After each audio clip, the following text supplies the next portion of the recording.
You do the hard work, you cut the carbs, you add in the cardio, you white knuckle through the cravings, and finally the scales drop by half a kilo.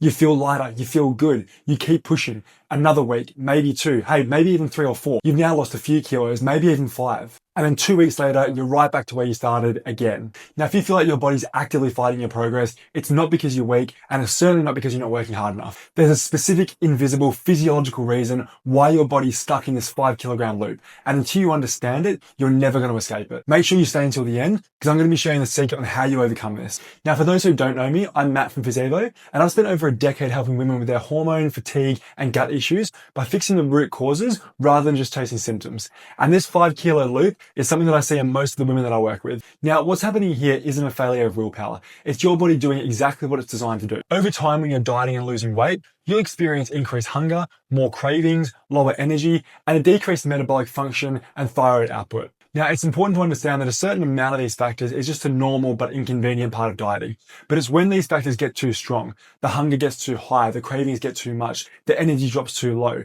and your metabolism is just functioning at such a low rate that these really become a problem. Now, I've spent the last 12 years helping people break out of this exact cycle by focusing on root causes and proper metabolic function rather than just chasing quick fixes. If this is sounding all too familiar, grab my free guide, Beyond Normal, 5 blood markers that finally explain your symptoms, linked in the description below.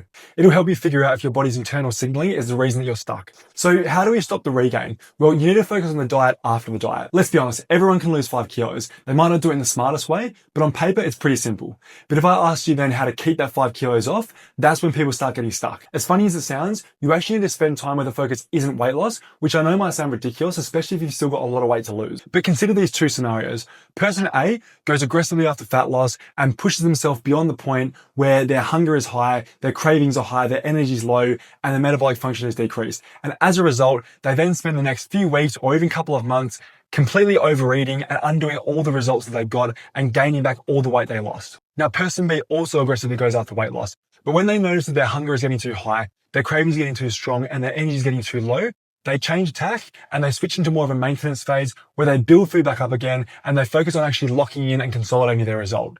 Now, you might be thinking that, okay, well, person A is going to get faster results in the short term, and this is absolutely correct. But what I want you thinking of is over a year, where is person A and person B going to be?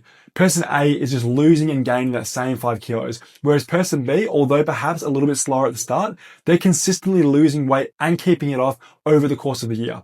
Now, the analogy I love to use here is that person A is just consistently taking one step forward, one step back, while person B is taking one step forward, a step to the side, another step forward, another step to the side, so on and so forth. So yes, person A might go a bit harder and get a little bit more done in the early stages, but what does that matter if they're just going to lose whatever results they got?